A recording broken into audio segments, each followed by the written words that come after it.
हाय दोस्तों, कैसे आप लोग। मैं उम्मीद करता हूँ आप लोग ठीक होंगे। इंडियन एम्बेसी की तरफ से एक अपडेट आया है।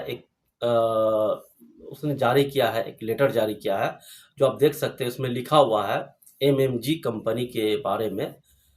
एमएमजी कंपनी के बारे में लिखा हुआ कि जो भी वर्कर, पुराने वर्कर है इसके, वो आ करके अपने जो लिंक दिया गया है, वो अपने वेबसाइट पे लिंक दिया है कि इस लिंक में अपना ईमेल या अपना फ़ोन नंबर भेजें, लिख करके भेजें या उसमें ऐड करें, और उसका जो पैसा बकाया होगा या जो भी कुछ होगा वो उनको दिलवाया जाएगा या उस कंपनी से लेकर के उस आदमी को दिया जाएगा। ठीक है, यानी जो पुराने वर्कर है जिनका पैसा बकाया है या जो भी है, जो कंपनी छोड़ के मजबूरी में चला गया या जो भी है, ठीक है, ये सारी चीज कहा है इंडियन एम्बेसी ने। मुझे लगता है इंडियन एम्बेसी अब जाग गया है। अब जाग कैसे गया है मुझे नहीं पता। इतना दयालु तो इंडियन एम्बेसी कभी नहीं था। कभी किसी वर्कर के लिए हेल्प नहीं करता है इंडियन एम्बेसी। जाने के बाद भी वहाँ पे हजार बार जाने के बाद भी इंडियन एम्बेसी नहीं करता। लेकिन खैर, दे रहा है, दुरुस्त है, जागा है, किसी के लिए हेल्प कर रहा है, बहुत अच्छी बात है, क्योंकि करना चाहिए। इंडियन एम्बेसी है तो इंडियन वर्कर के लिए उनको हेल्प करना चाहिए। और भी मुझे लगता है हेल्प करना चाहिए उन लोगों को, जो लोगों को, जिन लोगों का सैलरी नहीं मिलता है, 3-3 महीना, 6-6 महीना हो गया है, या जिन लोगों पे बहुत सारे जो कंपनी है, कफील है, जुल्म करता है, ऐसे लोगों पर भी उनको ध्यान देना चाहिए कि हाँ, आप लोग कैसे, किस हालात में रहते हैं। मैं एक कहीं था, कतर में था, तब इंडियन एम्बेसी आता था वहाँ मिलने के लिए कंपनी में।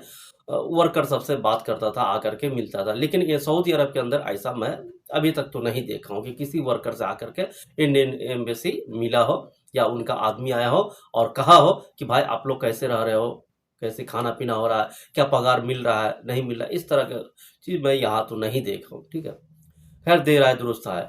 तो जो भी उस कंपनी में काम कर रहे हैं वर्कर, वो जा करके संपर्क कर सकते हैं या लिंक के द्वारा जो भी उसमें प्रोसेस है वो अपना करके पैसा वापस ले सकते हैं। ठीक है, दूसरी खबर है दोस्तों मसानिद की तरफ से। मसानिद ने कहा है कि अगर कोई सऊदी अरब में आता है, कहीं का भी आदमी हो, चाहे पाकिस्तान, इंडिया, बांग्लादेश, नेपाल, कहीं का भी हो, तो वो अगर 3 महीने के अंदर कफील से, या ये मसानी जो ना अक्सर जो है ना, ये घरेलू वर्कर के लिए ही है मसानी। ठीक है, कफील से नहीं जमता है, और अगर वो चाहता है कि भाई हम यहाँ से चले जाए, हम वापस आए, तो उसी खर्च पे, उसी यानी उसी प्रोसेस पे वापस सऊदी अरब आ सकता है। ठीक है, ये मसानिद का कहना है।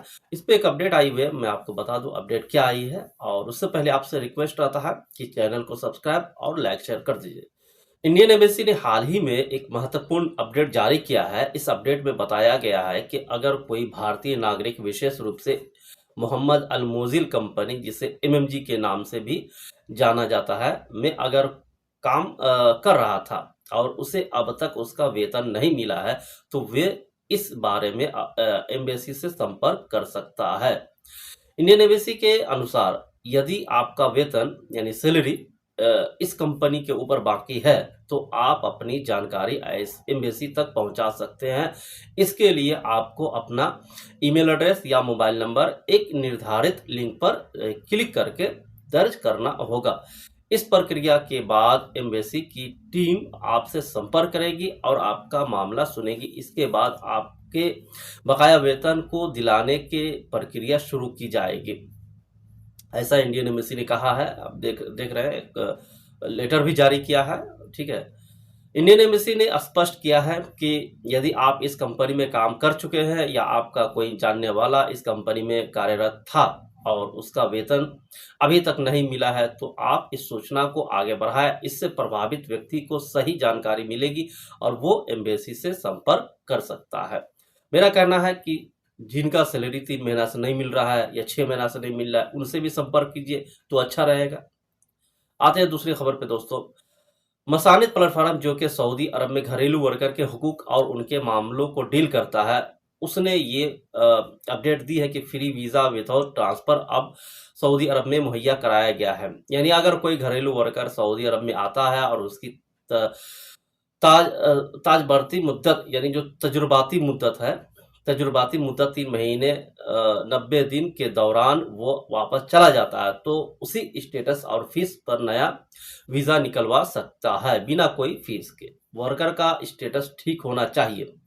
अगर उसके खिलाफ किसी महकमे में कोई मसला है, तो फिर वो ये वीज़ा नहीं निकलवा सकेगा। आमतौर पर घरेलू वर्कर का मामला अलग होता है और इसमें ये मसले कम आते हैं। अगर तजुर्बाती मुद्दत के दौरान वर्कर वापस चला जाता है, तो उसी फीस पर नया वीज़ा निकलवाने की सुविधा दी जा रही है। मसानिद का कहना, अगर आप 3 महीने के अंदर वापस चले गए हैं तो, या इसलिए है क्योंकि प्रवासी वर्कर के लिए शुरुआती 3 महीने मुश्किल होते हैं और सऊदी को भी वर्कर पसंद नहीं आ सकता है, और जो लोग आते हैं उनको भी कफिल पसंद नहीं आ सकता है। दोनों बात होती है।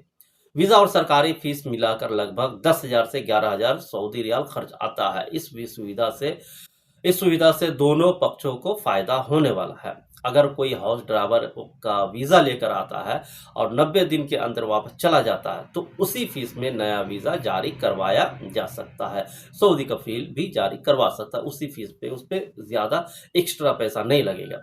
यह वीज़ा नीति घरेलू वर्कर और स्पॉन्सर के लिए सहूलियत है। इससे दोनों के लिए ऑप्शन खुले रहते हैं और किसी परेशानी के वक्त नया वीज़ा आसानी से निकलवाया जा सकता है। किसी भी टाइम आप जाकर के नया वीज़ा ले सकते हैं, या जो भी आने वाले हैं अगर वो 3 महीना में चले गए हैं उनके लिए भी है, ठीक है। वो भी उसी, लेकिन फिर भी कंपनी जो इंडिया का जो दलाल है, एजेंट है, वो पैसा घूस खाएगा, वो पैसा लेगा, वो नहीं मानेगा। तो मसानिद का कहना ठीक है, चलो ठीक है, मसानिद ने कहा है, लेकिन वो लोग पैसा लेता ही है, ठीक है। रही बात एम्बेसी की, तो एम्बेसी जिनका भी एमएमजी कंपनी में अगर है पैसा बकाया, वो जा करके पैसा एम्बेसी से संपर्क करके ले सकते हैं। और आपका जो उसमें लिंक दिया गया है, या उसके वेबसाइट पे जाइए, या उनका नंबर है, नंबर से संपर्क कीजिए और वहाँ से आपका पैसा वापस ले सकते हैं, ठीक है। इंडियन एम्बेसी ने कहा है तो जाकर मिल जाएगा, इंडियन एम्बेसी है तो दिलवा देगा, ठीक है। तो ये कुछ अपडेट थी दोस्तों, मिलते हैं नेक्स्ट वीडियो में। Thank you.